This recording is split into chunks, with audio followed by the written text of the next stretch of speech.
ये जो नींबू देख रहे हैं ना, इसमें अद्भुत क्षमता है और ये क्षमता इसलिए है क्योंकि ये आपके जीवन को बदल सकता है। खास तौर पर इस पर आपकी जितनी भी बुरी एनर्जी है, आप काला जादू, नजर दोष, तंत्र क्रिया, कुछ भी है, ये नींबू इसे ले सकता है। करना क्या है, आपको एक नींबू लेना है और 4 लौंग इसमें दबा देना है। ठीक है, 4 लौंग दबाने के बाद इसे आपको अपने बाएं हाथ में ऐसे पहले रखना है, ऊपर से फिर दायां हाथ रखेंगे और आप अपनी इच्छा कहेंगे इस नींबू से। और आपकी इच्छा यानी आपकी वाइब्रेशन, आपकी इंटेंशंस, ये सारे इस नींबू को आपको बताना है। और बताने के बाद इसे आप भगवान हनुमान के समक्ष रख दीजिए। रखने के बाद आप 7 बार हनुमान चालीसा का पाठ कीजिए, लेकिन उससे पहले आपको एक संकल्प लेना है। और ये संकल्प क्या है कि आप इस कार्य को क्यों कर रहे हैं, किस वजह से कर रहे हैं, या फिर किस मनोकामना की पूर्ति के लिए कर रहे हैं। तो आप भगवान हनुमान से अपनी इच्छा बताएंगे और साथ में आप अपना नाम, गोत्र, स्थान आप बताएंगे कि आप इस स्थान से है, आपका नाम ये है, आपका गोत्र ये है, और आप इस संकल्प के साथ कर रहे हैं कि आज आप हनुमान चालीसा का पाठ 7 बार करेंगे अपनी इच्छा की पूर्ति के लिए। ठीक है, ऐसा कहने के बाद दाएं हाथ में थोड़ा जल लेंगे और भूमि में गिरा देंगे। इसके बाद आप 7 बार हनुमान चालीसा का पाठ कीजिए। उसके बाद आप अपने मन की इच्छा कहिए और इस नींबू को वहीं हनुमान जी के समक्ष रख दीजिए।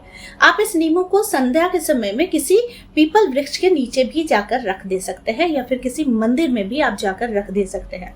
उसके बाद आप घर वापस आ जाइए।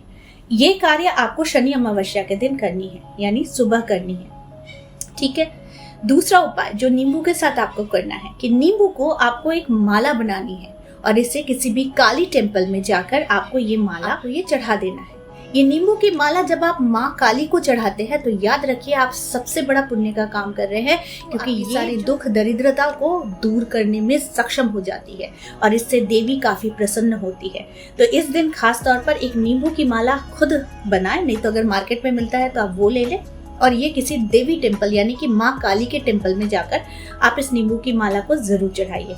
अगर ऐसा पॉसिबल नहीं है तो आपके घर में जो भी देवी विराजमान है, आप 11 नींबू की माला बनाइए और उन्हें चढ़ा दीजिए। चढ़ाने के बाद आप फिर अगले दिन इस माला को पानी में बहा सकते हैं, लेकिन उस दिन किया गया इस नींबू का माला का प्रयोग आपके जीवन में धन समृद्धि को खींच कर लेकर आती है। तीसरा तंत्रोक्त प्रयोग भी मैं आप लोगों को बता दूं। इस नींबू की माला के साथ अगर आप लौंग की माला भी बनाते हैं और देवी को अर्पण करते हैं या फिर भगवान हनुमान को अर्पण करते हैं, तो याद रखिए आपके जीवन से समस्याएं चट जल्दी दूर हो जाए। इस नींबू से आप एक और प्रयोग कर सकते हैं। इसे बीच से थोड़ा सा हल्का सा काटें और इसके अंदर आप 4 लौंग दबा दें और इसे भगवान हनुमान के टेम्पल पे जाकर चढ़ा दीजिए। अपनी मन की इच्छा कहिए और भगवान हनुमान से प्रार्थना कीजिए कि आपके जीवन में आने वाली सारी बाधाओं को आप दूर करेंगे।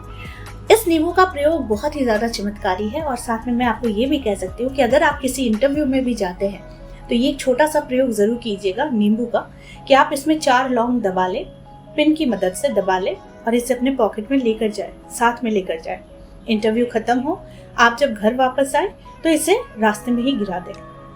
ठीक है, दूसरा उपाय नींबू का ठीक वैसा ही 4 लौंग आप दबा दें, भगवान हनुमान के समक्ष रखें। इंटरव्यू में जाने से पहले या फिर कोई स्पेशल कार्य करने से पहले ये प्रयोग को कीजिए। भगवान हनुमान के समक्ष रखिए, 7 बार हनुमान चालीसा पढ़िए, फिर आप अपने कार्य में जाइए।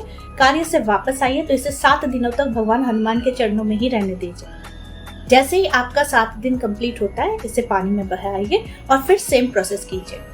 आप देखिए आपके कितने भी मुश्किल कार्य क्यों ना हो, वो सिद्ध होकर, यानी कि आपको अपने कार्य में सफलता जरूर मिलेगी।